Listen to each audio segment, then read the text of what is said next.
teoría misóxena, unha teoría xenerista, unha teoría que pretende o borrado das mulleres.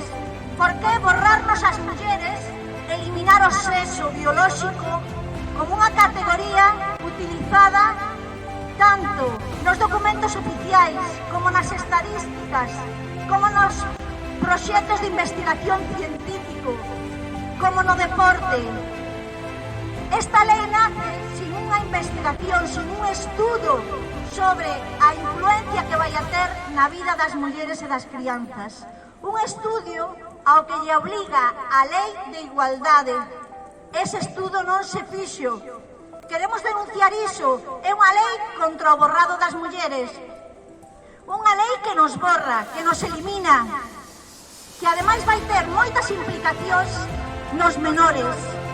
Se lles vai decir aos menores que nasceron nun corpo equivocado, simplemente porque non se adapten aos estereotipos de xénero. As feministas levamos séculos denunciando o xénero como unha estructura de opresión de poder. E aparte, todas as leis que se construíron no Estado nas últimas décadas en base ao sexo e, polo tanto, para denunciar e visibilizar a nosa discriminación e a nosa opresión sexista, van desaparecer, van quedar inocuas. Por iso estamos aquí, un grupo de feministas concentradas xunto a moitas outras feministas no Estado, porque a lei trans é unha lei contra as mulleres e as crianzas, porque a lei trans é misóxena, porque a ministra de Igualdade debera escoitar o movimento feminista, porque a ministra de Igualdade debera ter feito, mandado un estudo dese impacto sobre a vida das mulleres. Que vai pasar coas mulleres, coas mozas no deporte? Que vai pasar con as mulleres e as mozas que non se adapten aos estereotipos de xénero? Que vai pasar cos menores que non se adapten aos estereotipos de xénero? Que vai pasar con a vida e os dereitos das mulleres? Pois isto é o que nos trae hoxe aquí. E para explicar o mellor, vamos a ler o manifesto que se vai ler hoxe en todo o Estado e o vai ler a compañeira María Xosé.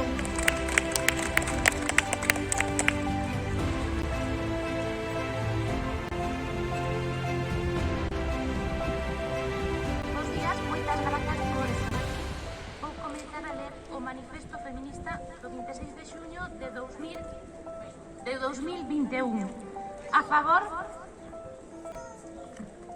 da axenda feminista contra as leis trans.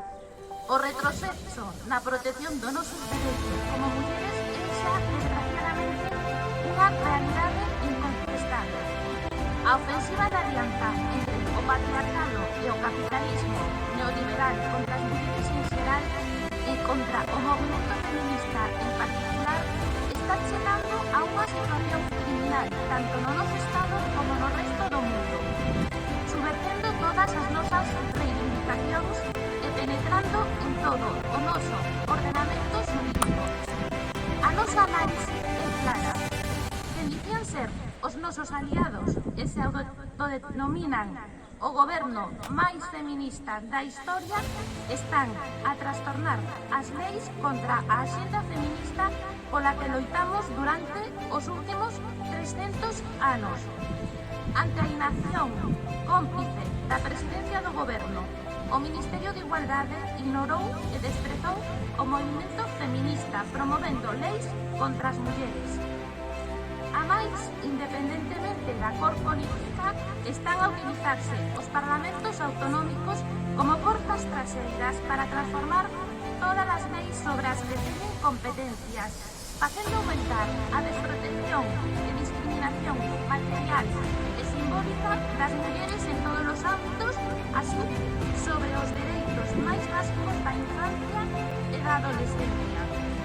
Isto fixo que o movimento feminista tome as rúas hoxe para exigir tanto ao goberno central como aos autonómicos o cumprimento íntegro da axenda feminista e a paralización e derogación das leis trans.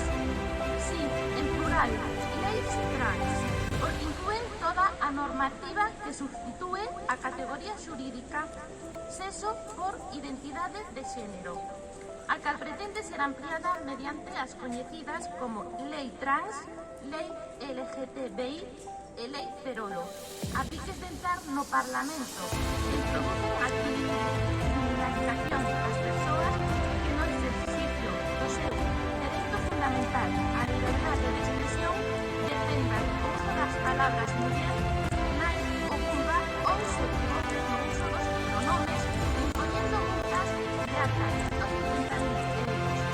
Liberdade de expresión que se foi coartada noutros lugares, como no caso de Escocia, onde asistimos a principios de xullo á detención e apertura do xuízo contra Mario Pérez polo simple feito de publicar en Twitter un lazo das sufraxistas, de mulleres sufraxistas.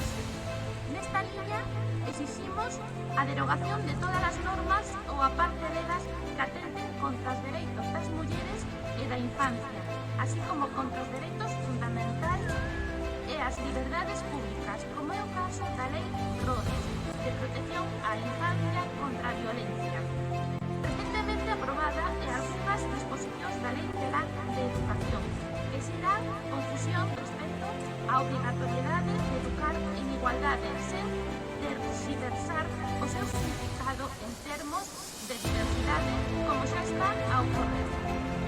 A máis, exiximos a derogación da normativa transautonómica composta, entre outras, por 15 leis de autodeterminación de xénero, 14 protocolos educativos e 15 protocolos sanitarios, que está a permitir, aínda sen existir unha lei estatal que recoñeza o dereito de autodeterminación do sexo, a implantación de políticas educativas sexistas, a vulneración dos dereitos das mulleres baseados no sexo, permitindo o acceso de homes aos nosos espazos e falseando as estadísticas, e a hormonación infantil indiscriminada. E isto a pesar de que en países da nosa contorna como Reino Unido, Suecia ou Finlandia, que xa aprobaron estas leis, estean a dar marcha atrás e prohibindo o uso de bloqueadores da puberdade polos seus irreversibles e nocivos efectos secundarios. En fin, denunciamos e indignámonos ante o uso da normativa trans para que violadores e asasinos entren prisións de mulleres. Non podemos deixar de facer mención ao asesinato de Vanessa Santana en Fuerteventura, cuxo violador e asasino Jonathan Robaina autodeterminouse muller o primeiro día do xuízo, apenas 3 días despois de que se aprobase por unanimidade a lei trans no Parlamento Canario, o que, de non ser polo equipo de forenses que, contravindo a normativa autonómica de afirmación da identidade de xénero, negou a existencia de disforia de xénero, teríase traducido unha vez máis no traslado dun violador e feminicida a un módulo de mulleres o amparo da Instrucción 7/2006 e a Lei Trans 3/2006, ca consecuente posta en perigo da integridade das reclusas, algo que dende o Ministerio de Igualdade e o resto do Goberno negouse ata a saciedade que as leis trans permitisen. Isto non volva a pasar, dicían, pero pasou. Neste escenario, ante a ofensiva dirixida desde as institucións contra os dereitos da metade da poboación e as evasivas do Goberno, este 26 de junio, o movemento feminista volve a encher as rúas de dignidade para exigir públicamente a modificación e a ampliación da lei de violencia contra as mulleres con todos os supostos, protocolos, medidas e financiamento adecuado para loitar de forma efectiva contra el terrorismo machista, ni una más ni una menos, vivas nos queremos, contra la violencia machista, contra la violencia vicaria. A aprobación dunha lei abolicionista da prostitución, que proíba todo acceso sexual ás mulleres por prezo. Unha lei digna dunha sociedade democrática que non puse lazos de persecución da explotación sexual como a lei de trata que se debatirá en breve no Congreso. Lei abolicionista contra o sistema prostitucional, abolición pornografía, prostitución es esclavitud, ni sexo, ni trabajo, la violación no es ficción. A derogación da instrucción do Ministerio de Justicia que permite o registro en explotación reproductiva de mulleres empobrecidas de outros países. Stop vientres de alquiler. Stop tráfico de bebés. Stop tráfico de óvulos. Non somos vasijas, non a la explotación reproductiva. E o fin da tramitación das leis trans que abordan as mulleres e destruen os nosos dereitos. Os da infancia, os das persoas homosexuais e os das persoas que sofren disforia de xénero, así como a derogación de todos os artigos que introducen a axenda queer no noso ordenamento xurídico. No leyes trans, no a identidade de género, sexo no es género, leyes trans a Virginia. Ser mujer no es un sentimiento, no a la ordenación de infancia, no se toca, esto no es